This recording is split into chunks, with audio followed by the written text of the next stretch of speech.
on the Standard, and workers who will be locked out of Uhuru's housing scheme. And this is an interesting story because we do know that one of the 4 pillars for Jubilee is affordable housing. And of course, that is to ensure that everybody in Kenya at least has an affordable and decent place to live. But this gives a breakdown of some of those who may be locked out. A worker earning 100,000 a month or more does not qualify to benefit from President Uhuru Kenyatta's affordable housing scheme. And let me put this to you, Honorable Kosing, because you are chair of Transport and Public Works and also Housing in the National Assembly, and it's likely to be taken to court. There are those who may want to take this particular issue to court by virtue of the fact that it's discriminatory. On what grounds was this reached as to who qualifies for this kind of houses? Because again, the other thing that many Kenyans would fear is the schemes that come with this kind of housing, whereby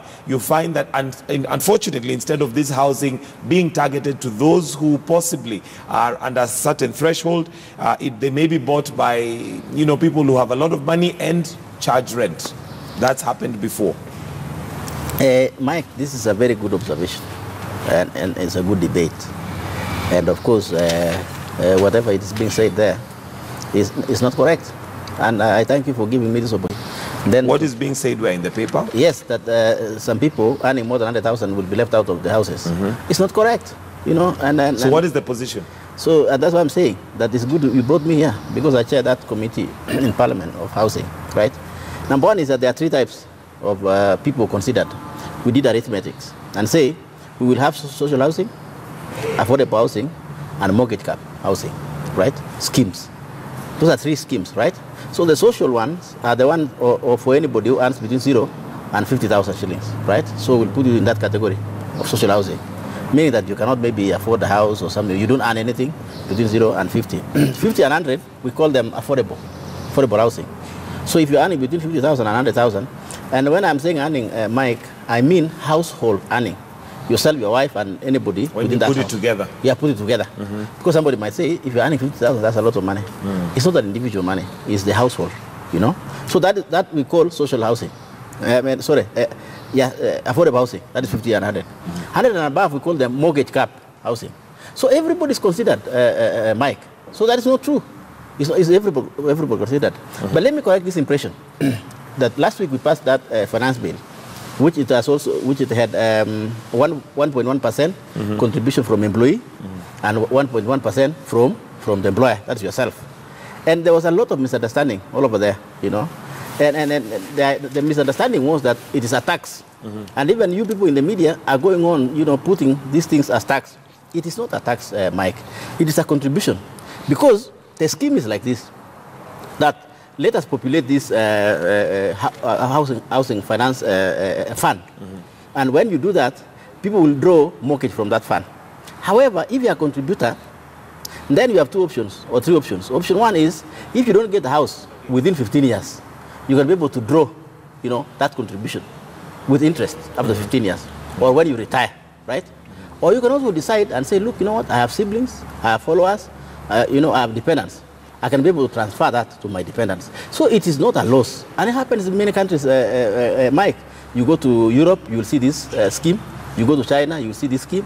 It is all over the world. It is not unique in this country. And it is not a tax. It's not a tax. It is a saving. It's your money. You'll get your money when you go. Okay. And so it goes towards the pension. Well, you may choose. If you want, you can also transfer to your pension scheme. But you can also withdraw as cash with interest after 15 years or when you retire, whichever one is coming earlier. Okay. Michael Agwanda, are you convinced with that scheme? The moment you say it goes to your pension, ultimately, if you so wish, then you dispute NSSF, where people save for their pension later on in life.